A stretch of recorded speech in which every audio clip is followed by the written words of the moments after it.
ప్రభుత్వాలను కాంగ్రెస్ పార్టీ ఖండిస్తుంది. విజయనగరం జిల్లాలో వైసీపీ మహిళల ర్యాలీపై ఎమ్మెల్యే పూసపాటి అదితి విజయలక్ష్మి విమర్శలు చేశారు. గత వైసీపీ ప్రభుత్వ హయాంలో మహిళల భద్రత నిర్లక్ష్యానికి గురైందని, దిశా చట్టం పేరుతో ప్రజలను తప్పుదోవ పట్టించారని ఆరోపించారు.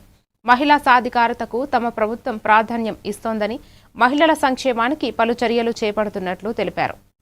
జగన్మోహన్ రెడ్డి గారు ముఖ్యమంత్రిగా ఉన్నప్పుడు ఒక దిశ లేనటువంటి చట్టారి ముఖ్యమంత్రి అయి ఒక అద్భుతమైన రాజధాని బ్లూ అండ్ గ్రీన్ క్యాపిటల్ని ప్లాన్ చేస్తే, అక్కడ వైసీపీ ప్రభుత్వం ఉన్నప్పుడు జగన్మోహన్ రెడ్డి గారు ఆ మహిళల్ని ఏ విధంగా వాళ్ళు చీరలు కూడా ఒక అవమానించి వాళ్ళ చీరల్ని కూడా ఒక్తు చేసుకున్న విధానం, డ్వాక్రా మహిళలు గ్రూప్స్ పెట్టడం కానివ్వండి, వాళ్ళకి ఒక 1 lakh ఎంటర్ప్రీనియర్షిప్స్ ఆర్గనైజ్ చేయటం కానివ్వండి, వాళ్ళకి స్కిల్ డెవలప్మెంట్ అనేది చేయటం కానివ్వండి, అలాగే 5 lakh ఎంటర్ప్రీనియర్షిప్స్ కూడా ఇప్పుడు ప్రోత్సహిస్తూ వస్తూ ఉన్నాం.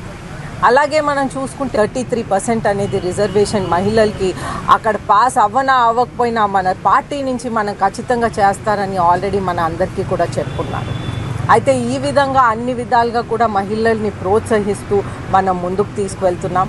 వైసీపీ ప్రభుత్వం ఎప్పుడైతే ఉంటుందో అప్పుడే మహిళలకి చాలా కష్టకాలం వస్తుందని ముఖ్యంగా ప్రజలందరికీ నేను తెలియపరుస్తూ, ఎప్పుడైనా సరే మన ఎన్డీఏ ప్రభుత్వం, తెలుగుదేశం పార్టీ, నారా చంద్రబాబు నాయుడు గారు ఉన్నప్పుడు మహిళలకి సేఫ్టీ అండ్ ఎంటర్ప్రీనియర్షిప్లో ప్రోత్సాహన, వాళ్ళ ముందుకు రావడానికి